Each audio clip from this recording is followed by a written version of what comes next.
Check. 1, 2, 3. The D. Brief. This is the D brief. Your guide to Detroit. Your guide to Detroit's arts and entertainment scene. This is the D. Brief. Hello and welcome to the podcast. I'm your co-host. My name is Seth Ressler. And I'm Becky Scarsello. And we've been talking about theater a couple times recently on this podcast, including some very, very big news. We have a show that was basically birthed here in the city of Detroit, and it's going to Broadway. Yeah, it's super exciting. It's going to star Deborah Messing, and it's a big coup for Detroit's theater world for sure. Yes, it is. And especially for Detroit Public Theater, which has not been around that long. Right. So we decided we had to talk to somebody about this. And we have Courtney Burkett. She is the co-founder and co-producing artistic director of Detroit Public Theater.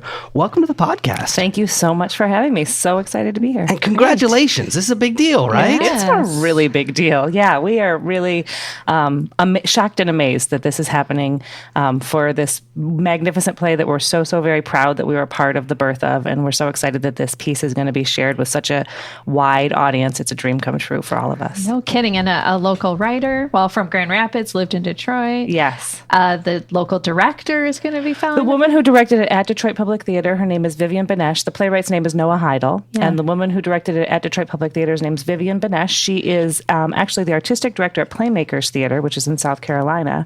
She directed it at Detroit Public Theater. She's not from Detroit. Oh, okay. But she came in to direct our production, and she will also be directing the Broadway production that the Roundabout Theater Company will be producing. That's wonderful. That's awesome. Yeah. Well, look, let's get Noah on the phone in a little bit so that we can talk about this all together, because he's not here in Detroit anymore. No, he lives in Los Angeles now. When he wrote the play, he was living here in Detroit, and now he's living in Los Angeles. All right, Doing now big that he's a big things. Hollywood star, I know. We'll get him on the phone. But before we get to that, let's talk a little bit about the theater itself, its mission and its history, because it's been around, it's going into the 5th season, right? It's going into our 5th season, so we're still pretty much in our infancy, we think. We hope to be around for a very long time.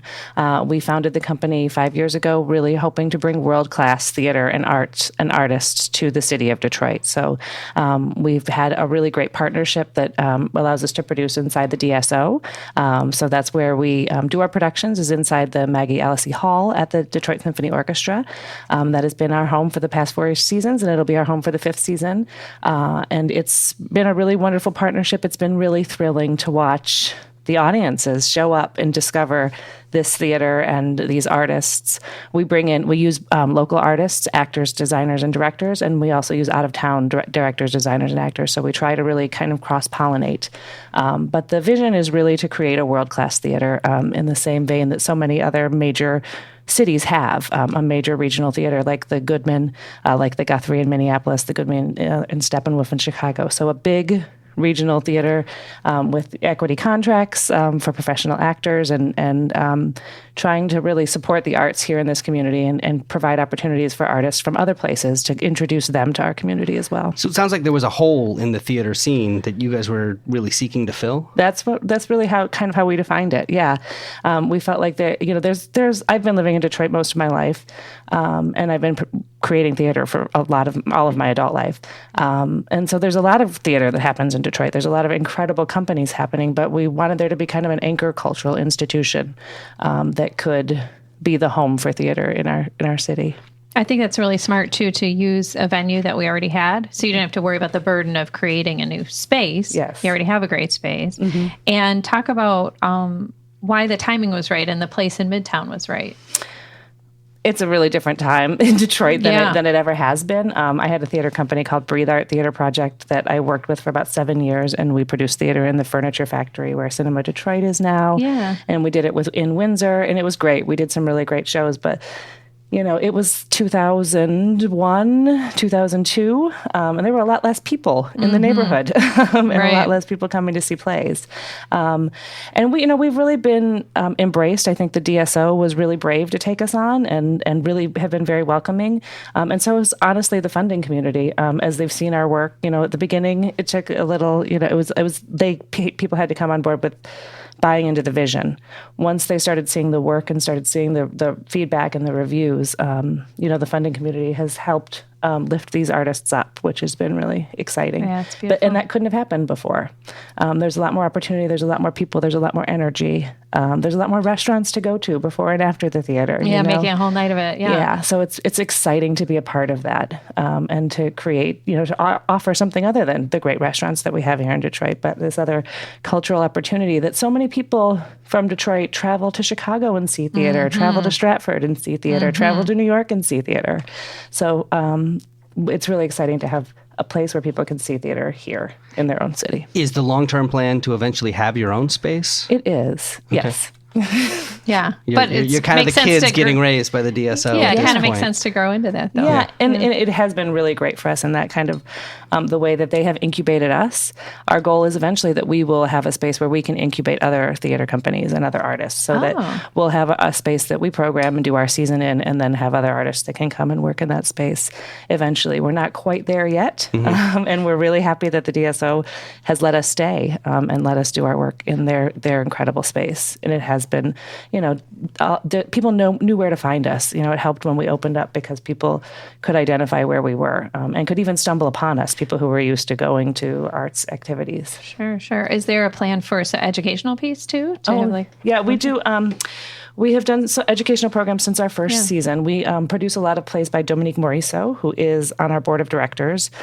She won a MacArthur Genius Award this year. She is one of the most produced playwrights in the country and in the world. And she is a daughter of Detroit. She's a Detroit native. She went to Cass Tech. She went to U of M. And she's an incredible playwright who tells these beautiful Detroit stories. So we have been doing her plays since our first season. And we have always done programs with Detroit Public Schools and with some private schools where we bring in students to see the plays. We have curriculum that we've developed around her productions and go in and work with the students around those as well. Yeah, I think that's so important with that diminishing in the public schools. And a lot of people don't always realize that with the different anchor cultural institutions, how much they do to educate the next generations. Yes. You mentioned Dominique Morisseau, who's a name that we've mentioned here on this podcast before. Will you talk a little about her Detroit trilogy? Yeah, absolutely. So the first play that we produced was Detroit 67, and it is a really wonderful play. It takes place on the corner of a house that was on the corner of 12th and Claremont, and the whole play takes place in the basement of the Poindexter's home. So we never leave the basement of the Poindexter's home, but we experience so much of what was happening in the world and certainly in the city in that moment, in that hot July month. So it is a speakeasy that is an after-hours club, a blind pig in the basement of the Poindexter's house. And one of the brothers wants to invest some money and buy a legal bar. And his sister doesn't think that's such a good idea. They've inherited some money and are trying to decide what to do with it. And really everything, the world comes crashing in around them. In their basement, and it's really sweet and really intimate, and it's just a beautiful way to tell the story. We, in addition to doing it in our first season, we did a tour of it. We received a grant from the Knight Foundation and took that production out, and we performed it on the 50th anniversary of the rebellion on the corner of 12th and Claremont with the Detroit Historical Society brought us to that space. And so that was just really special moment, to see art and life mirroring each other in that way. And having the members of that community, talking to us and telling us how seen they felt by our production. One of the gentlemen came in a meeting up to me and he said, "You got it right. You got it right down to the shoes. That brother was wearing the shoes that I had." Really? Yes. So we passed that compliment on to our costume designer, and it just felt really meaningful to have people who were there, the people who lived those experiences, seeing themselves reflected in our work, which is so important that's powerful. to us as artists. So that was Detroit 67. We did her play Skeleton Crew in our third season. And that takes place in 2008 in a stamping plant in Detroit that is closing down. So that, again, was a really valuable story to tell. And people came from all over the automotive industry and saw themselves. There's a character who's in upper management. There's some characters who are really just struggling to make ends meet. And people really saw themselves and their stories reflected in this fabulous play that got a production at Detroit Public Theater and also has been produced all over the country.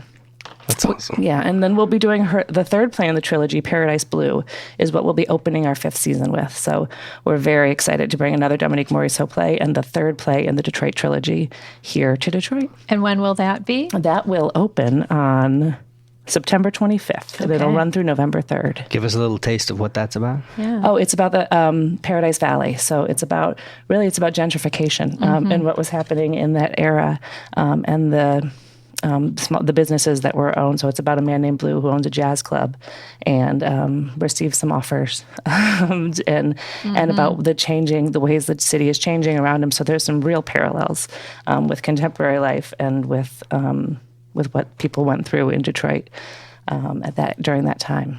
Can you talk a little bit about beyond Dominique? You said that you bring in talent from other cities, but you also balance that with homegrown talent.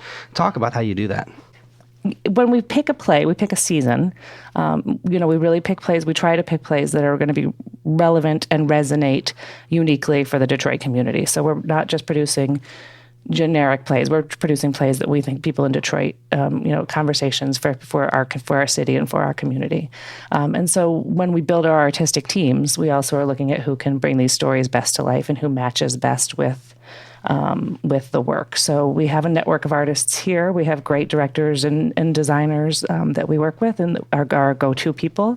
And there are some things that are better to have done in town, and some things that are easy. You can bring people in. But we also have artists on a national level that we work with. People who work. A lot of designers go from city to city to city. Lighting designers, scenic designers. So we have some that we've worked with already. Some that we get recommendations from other companies.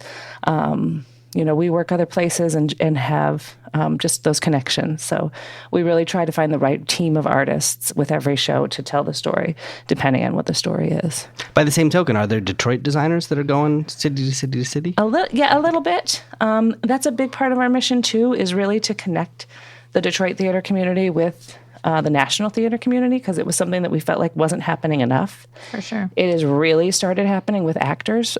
We've seen a real direct connection. There's an actor who works with us a lot. His name's Brian Marable. Hey, Brian Marable. He's a Detroit actor. He knew Dominique at Cass Tech. Yeah. And he was in Detroit 67 when we did it. We did that first production as a co-production with Baltimore Center Stage. And Brian was cast in that production, which then came to Detroit Public Theater. Since then, he has performed in Dominique's plays at the Globe in San Diego. He's performed in Cincinnati. He just did Skeleton Crew again in Cincinnati. He's been in 5 or 6 cities working on these plays because he is an artist who Dominique really likes, and so she recommends him to other directors and designers, and he's met other directors and designers and actors through working with us, and so that connection has created a lot of opportunities for him, and that's a big part of what we want to do. Oh, that's exciting. So is the hope to make Detroit Public Theater in some way a launching pad for people who want to go on to a career that maybe involves other cities? Yeah, absolutely. I think, people who want to work in the regional theater, people who want, to work in the highest levels of the regional theater, hopefully, will work here and then pursue opportunities with other companies. And by that same token, maybe that will start recruiting some actors to Detroit as well, I would imagine. Yeah, and we have been really surprised when we make offers how many people are so excited to come to Detroit.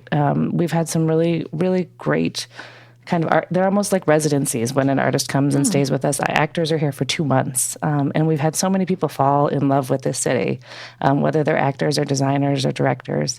So that's been really great to share our city with them and to expose them. Where does Detroit fit into the national theater scene? I mean, I know obviously in New York you've got Broadway, and then in Southern California they've got the Marvel Cinematic Universe factory.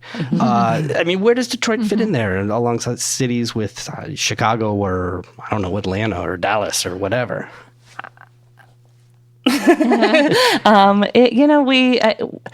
There's a lot of great theater happening here. It's not necessarily, we're hoping to connect it more and to raise the visibility. We really hope, things like Birthday Candles going straight from Detroit Public Theater to Broadway will turn people's heads. But there haven't been that many opportunities for stage actors and stage designers here in Detroit. There are some great companies that have been here for a very long time. Detroit Repertory Theater is over 50 years old and has been producing theater in the city for that long, with professional actors and professional designers and directors. So we hope that, we can all, lift each other up and create more opportunities and make sure that there are more opportunities for actors. So it's always been a place that people come out of. But we've tended to be a great exporter of talent in this industry. Right. The brain drain, talent drain. And kind of statewide, especially like U of M's musical theater program, U of M's theater program. And there's just no opportunities there haven't been as many opportunities to work here once the young people get trained. Before I founded Detroit Public Theater with my partners, I was at Mosaic Youth Theater for 5 years as the director of theater programs there. And that was one of the things that I said when we were kind of conceiving of this, was that there's right now, and they were going to great programs. I have former students who are at Yale, who are at U of M, who are at Juilliard, and there wasn't any place for them to come back and work. And so that's something that's really exciting to us. Actually, several of my former students are going to be in the 48 Hours in Detroit Festival, which we're doing this weekend in partnership with Harlem 9. So that's really exciting for me to see those young people who are just finishing college. Some of them are still in college, and they're getting this opportunity to work with Detroit Public Theater. That wasn't here before. Tell us a little bit about that. Great. So 48 Hours. 48 Hours in Detroit is a 48-hour play festival. There will be performances this Sunday at the Wayne State Maggie Alasey Studio Theater. The performances are at 7 and 9 o'clock. The play festival is... there are 6 playwrights and 6 directors and 18 actors who will come together for a 48-hour festival. There are some inspiration poems and photographs that are Detroit-related that the playwrights will be given and then assigned actors randomly and directors randomly, and then they will write a play. And then the play will get put up. So we will leave the weekend with 6 new plays by new playwrights. We have some really incredible playwrights. We've got some really young playwrights. And so they will be responding to these kind of inspiration pieces and just creating together. So it's a group of artists of all different experience levels coming together to create, which is super exciting. Sounds like there'll be a lot of adrenaline swirling around in there, kind of pop-up theater. That's really cool. So. Yeah. And is there an opportunity for the public to come out and see these? Yes, there will be public performances on Sunday at the Maggie Alasey Studio Theater at 7 o'clock and 9 o'clock. Information is at DetroitPublicTheater.org. Awesome. All right, Get cool. tickets. Well, look, speaking of expats, we have Noah Haidle on the phone. Noah, Hello. Congratulations. We're dude. really excited about Big this. props to you. Thank you. Obviously, this is going to Broadway. Where is it right Yep. now? What's the next step? What's your involvement at this point? Today I had a phone call with the casting people there and with Vivian, the director, and there's 5 other parts besides Deborah Messing, so we're gonna make some outrageous offers to movie stars and stuff and see if they bite. Wow. Nice. So this play was produced in last May at Detroit Public Theater. It had its world premiere there. We had workshopped it at the Chautauqua Theater Institute before that. So we had spent 2 weeks at Chautauqua workshopping it, and then it had a full run at Detroit Public Theater. The Goodman Theater did a reading of it as part of their new play festival, and then the Goodman decided that they wanted. I mean, not the Goodman. Sorry. Then the Roundabout decided that they wanted to produce it on Broadway. Noah, can we take a step back and can you tell us a little bit about the story and your inspiration Sure. behind it? The wife and I were living in Hamtramck, and my wife is named Kelsey. Kelsey, for Christmas, brought me a fish, which I didn't want. And then, she thought I didn't. Then fish, we ended up getting a lot of fish that she adored. All the fish didn't come with us to Los Angeles. She has a number of tattoos of the fish. She loves the fish, even though they're not with us. And so in the play, one of the first things is that the Fran brings the main lady a goldfish. And the gimmick of the play is I stole it from Thornton Wilder's A Lone Christmas Dinner, straight up stole, which is which is the birthday candles is 100 years over 90 minutes of different birthdays of this woman's life. So on her 18th birthday, the gentleman brings her a fish. And then on 107, she has the 100th iteration of that goldfish named Atman. And I was in Berlin for a while, and I read Arthur Schopenhauer, who's hilarious. And I found out Arthur Schopenhauer spent the last 7 years of his life alone in a Frankfurt apartment playing the violin to his dog Atman.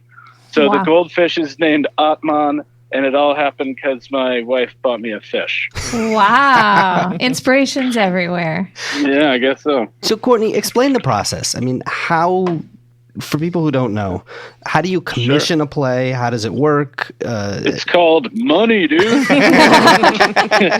Yes. Write a check. Yes. That solves a lot of things. Yeah, and the kind of way that this play happened and the kind of form that it took is really not a traditional way, but I can tell you kind of how we did it. Noah was here in Detroit, and we had recently founded a theater company, and he came and saw the work. Noah and I actually had worked together years and years ago in New York, but hadn't stayed in touch at all. So the story is way kooky bananas. So I was living in Detroit, and Courtney found me through my wife's aunt right when they started the theater. And we went to lunch, and Courtney said, "I bet you don't know how we know each other." And I said, "You're absolutely correct." And she was the assistant director of a play I had in New York off Broadway when I was like 22 or something. And September 11th happened, and she freaked out, moved back to Michigan. I stuck around, and actually it ended up in Detroit. So she, after a couple of years together, or me being tangentially involved in the theater. Sorry, Courtney, I totally janked your story. My story is your story, Noah. It's all woven together. We were at, what's that Italian place on 6 Mile? La Dolce Vita. We went to dinner at La Dolce on Vita. Woodward, yeah. And they said, "Hey, man, do you want to be on our board, number one? And number two, do you want to, we'll give you a play commission, and we'll actually just slot it in somewhere without you having written one word." And I said, "Sure, that sounds good." And so that act of faith is, I believe, unprecedented as I know, in the history of American theater. I've done a lot of play commissions, but they're usually auditions. You write it for the theater, hope they like it. Oh my gosh, they like it. I changed because of it. But they, Courtney, Sarah Claire, and Sarah Winkler just said, they just threw down. We were actually, based on how well this one is going, we were going to talk about a commission called the Go For It Commission, which is finding another writer and saying, "Hey, dude, you got a slot next spring, write us a play." And I think that level of commitment is helps the. I think it helps the quality of the work, because you feel not beholden, but you feel like you want to be want to do well for the team in a different way than a random play commission. You feel like you're auditioning. Right. How was that story? Yeah, cool. Yeah. Cool. Oh, very cool. Okay. So what took you out to L.A.? Money? I'm sensing a theme here. Not the ocean. No, What are you doing out there now that you're I out love there? the ocean. I worked on that. I wrote for that show Kidding, which is on Showtime with Jim Carrey on it. I worked on a show for HBO. I'm trying to get on the TV train, basically. Yeah. How different is that than writing for theater? Incredibly different in that it's really pretty fun. You sit around with a bunch of people in a room, and you're just like, "What about this? What if Seth and Becky went on a balloon?" And you're like, "Well, if they went to a balloon, how high would they go? What are the winds like?" And you're like, "Well, Seth's scared of heights." And so you're literally you're just spitballing this thing, and you do it in old-timey voices mostly. Oh, You cool. go, "Hey." Yeah. While eating Becky like and- donuts and stuff. Right, donuts, yep, the whole thing. So But carbs it don't sounds more exist here. collaborative. Brainstorming. It's very collaborative. It's a bunch of 10 people sitting around making up a story together. And playwriting is mostly in your pajamas, eating Doritos by yourself. Right. So are you continuing to write plays on your own as you're doing the television work? Yes. Oh. Yep. Anything you can tell us about, or is it all a big secret? No, not at all. Let's see. I've done a lot of stuff in Germany for some reason. Hence, I was in Berlin reading about Arthur Schopenhauer. And so the next play is opening in Stuttgart in February, if anyone wants to swing by. Sure. And then I'm working on a couple other plays that I don't really talk about while they're doing it. Because it's kind of like when someone's pregnant and they say, "What do you think of the name Becky?" Right. I hate Becky.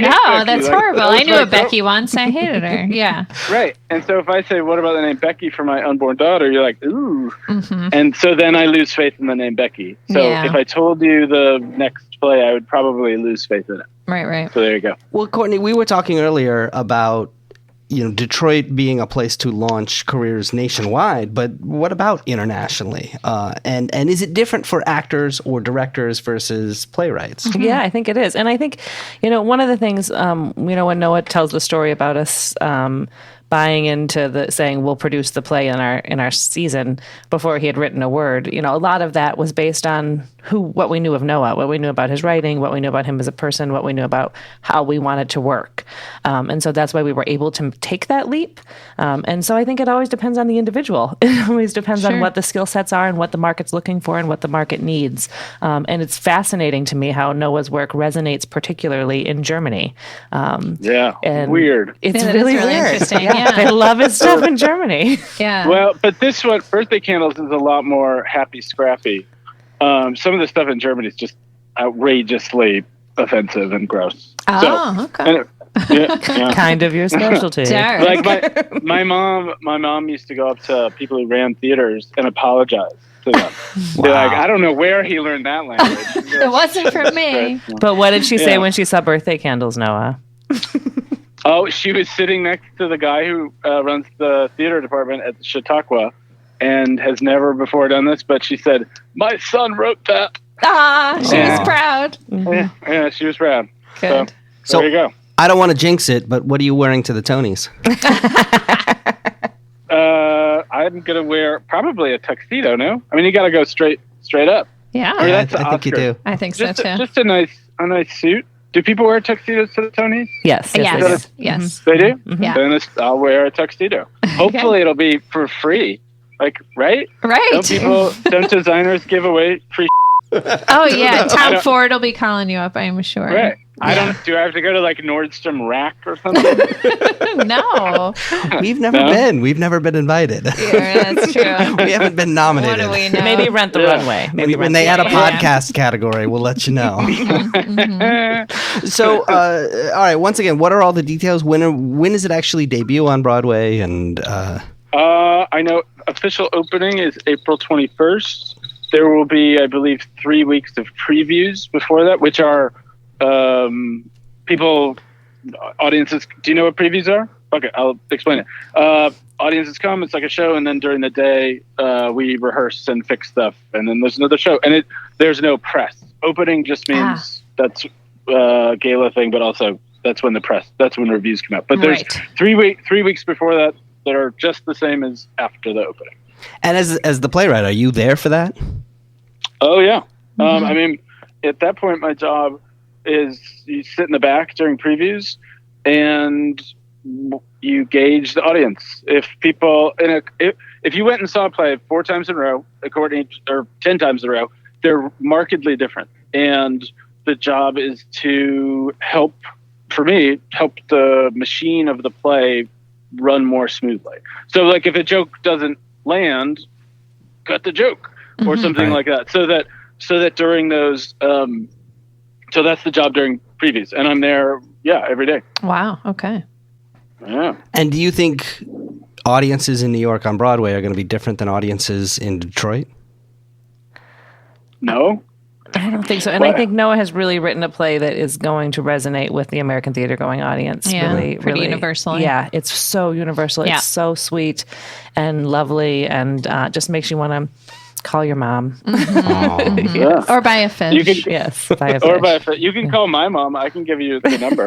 I love that. We're about to do that. So She's next. Interviews. Yep. She's Andrea Haidle. Mark and Andrea Haidle. Grand Rapids. Perfect. Well, Noah, congratulations, and Yeah, thank you this so is much for wonderful. taking a few minutes to talk to us about it. But yeah, Of that's a course. big deal. Thank you. So Super exciting. that's awesome. Yeah. Thank you. I'll give you a picture from the Tonys. How about that? Yes, Awesome. please. Okay. Or even just, Okay. opening night on Broadway. Opening. Yes. All right, cool. Yeah. Well, thanks. Go Becky and Seth. Go Detroit. Thanks, Noah. Thank you. Take care. welcome. So, Courtney, I want to ask about a couple of other things that you're doing over there at Detroit Public Theater, starting with this Shakespeare in Prison program. What's that all about? Yeah, so we have a Shakespeare in Prison program. It's run by a woman named Franny Shepard Bates.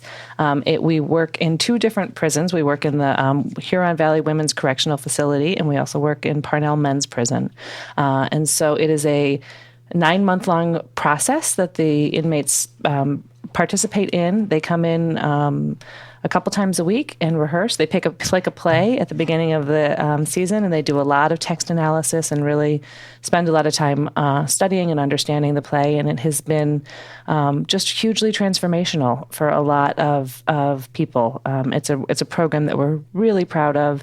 Going and watching these performances is really life affirming in a really interesting way. But the work that Franny does and the other facilitators who go into the prison week after week, all year long, and work with these people who this is such a great opportunity and feels so it's really humanizing working on theater and really Shakespeare and his language. It really is an opportunity to explore your humanity, and that you don't get a lot of opportunities to do that in prison. So it's something that we think is really important. We think art can heal people and art can save lives. Definitely. And the Shakespeare in Prison program is a really great example of how that works. And who gets to see the plays? Is it Other inmates. Yep. Okay. Yep. The community comes together and are invited to the performances. Yeah. Oh, that's great too. Yeah. Yeah, it's great. Finally, let's talk about season 5. You touched on it a bit, but Absolutely. Yeah, what's coming up? Yeah, so the, season 5 at Detroit Public Theater will open, like I said, with Paradise Blue by Dominique Morisseau. It is the 3rd play in her Detroit cycle, and we're very excited about bringing her work here and bringing a production of Paradise Blue here. Then we're doing a show called Temples of Lung and Air by a man named Kane Smigo, who will be performing it. It's a one-man show that he has written and performed about his life, and it really explores hip-hop in music and identity, and it's a really cool piece. So we're very excited about that. I like the I'm one-man sold. shows. Yeah. I like when somebody can do, It's fascinating. I mean, multiple characters, right? Yeah. So- He's a real virtuoso performer. We did another. We had a woman named Elijah Sun in a few years ago, and her work is absolutely amazing. And she does all the characters. And Kane's wow. work is really about kind of his journey and his character. But he plays, a lot of different people, and it's a really powerful, really cool piece. So we're really hoping everybody comes out and sees that. Then we're going to do Hedwig and the Angry Inch, which we're very excited about. We're actually going to do that one outside of the DSO. We'll be performing that one at Ant Hall in Hamtramck at Planet Ant Hall. Oh, really? That's a fun venue. Yeah. Why? Because we didn't think Hedwig could. It's breathe. a little rock. Yeah, we thought the air at the DSO. We wanted to go a little grungier. Yeah. That makes sense. Yeah, so we felt like we wanted to take it kind of out into where it would make most sense. So we're really excited about working with the people at Planet Ant. We love their work.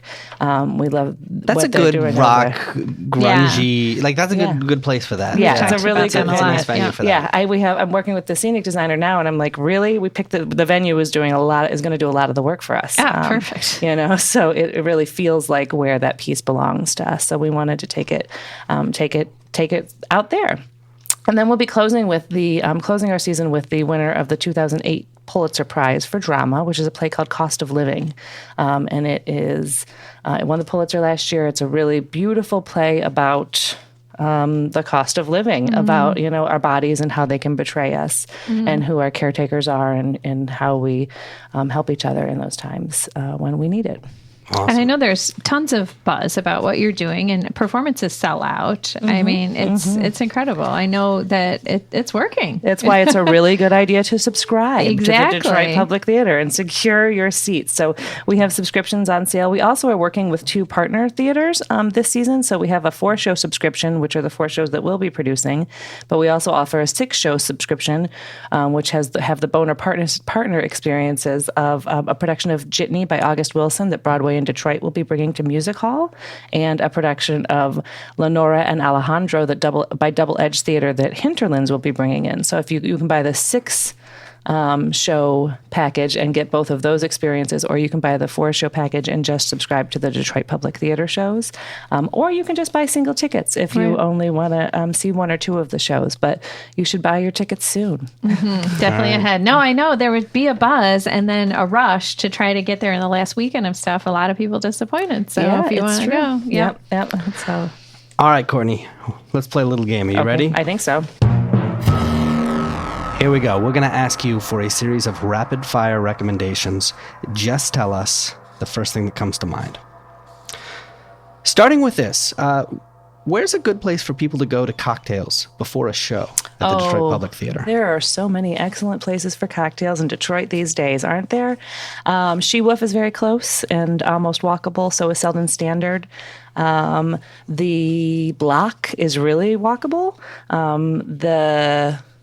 And all of those have like craft cocktail options where you can get, some of those very delicious, exotic drinks. So we've just, the opportunities in the restaurant community and in the craft cocktail community in Detroit are really, there's limitless, and I can't even keep up. So I think they need to check, before you leave the house, because probably 3 new places have opened since from the time we record this to the time we air. That's true. Now, how about the other side of things when maybe the actors are done and you just want to go relax after a show? What's your favorite Detroit dive bar? We go to Honest John's post-show quite often. Kitchen's open late. Bar's open. It's comfortable. We can walk in with a group of people usually. So, we really like Honest John's. Very cool. We're talking a lot about theater, but let's talk about movies for a moment. Do you have a favorite movie set in Detroit? What's the one? There's a cop one with Eddie Murphy, right? Beverly Hills Cop. I like Beverly Hills Cop. Starts here, and he wears the Mumford T-shirt. Yeah, there's some Detroit references. We'll take it. Thank you. Yeah. All right. And the chief of police at the time is in it. Yes. Relevant. Do you have a Detroit or maybe an actor or actress that we should all follow on Instagram? How about Andrew Keenan Bolger?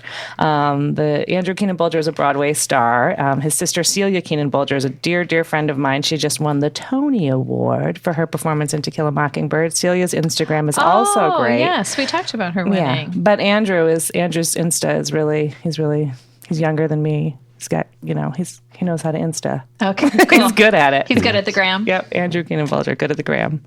If you could collaborate with any famous Detroit musical artist, who would it be? Marshall Mathers, call me. Call me, Eminem. Please call me. Have they ever done a play version of 8 Mile? No, I don't think so. Not yet. That'd be a good one. That needs to happen. Not yet, Marshall. Call me. We can hook you up. Yeah, we'll get right on that. Speaking of music, do you have a favorite place in town to see a concert? I really like Cabaret 313's concerts. I'm kind of a musical theater dork. So yeah, tell people about that. Yeah, so Cabaret 313 brings in musical artists from Broadway mostly. And so they do their cabarets. So there's a lot of cabaret venues in New York City where performers put together their own pieces around musical performances and tell their stories. And so Cabaret 313 has started to bring some of those cabaret artists from Broadway here. And I really enjoyed their work. Yeah, I saw one of those performances. It was really good. Yeah, super fun. Where else are you going to discover new talent locally? I mean, whether it's directors or playwrights or actors? Yeah, I try to see theater as much as I can. So I go to the Ringwald Theater, I go to the Tipping Point Theater, I go to Purple Rose, I go to Meadowbrook, I go to the Detroit Rep, I try to Hinterlands. So I try to get out and see what everybody's doing. I also try to go to Chicago and go to Stratford and go to New York and go, wherever else, whatever city I'm in, I try to see theater. And certainly in my own theater, in my own city, I try to see as much as I can. When you're traveling to these other cities, what do you brag about Detroit? Oh, we are so cool. I agree. Yeah. So, I mean, we are just, it's you can go to a lot of places, and a lot of places in America start to feel like a lot of other places in America. And Detroit doesn't have that problem in most of our city. So, it's just a unique place. And I think that that's really special. I also, I just think I love the city. I'm a fourth generation native Detroiter. My son is a fifth generation native Detroiter. It's my place. I'm a Detroiter first and a theater artist second. So to be able to do my work and do it in my city is really special to me. You've been doing this for 5 years. Mm-hmm. When you tell people that you're from Detroit, is their reaction now different than what it was 5 years ago? In the beginning? Yes. Yeah, I think it is. I mean, I think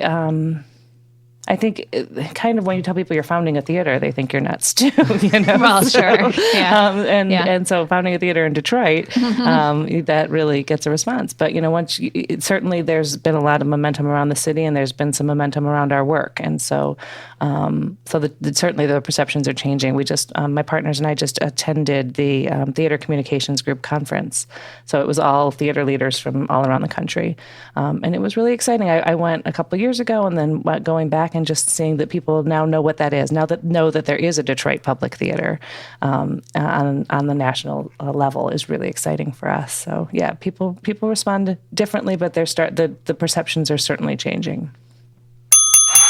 Very nice. All right.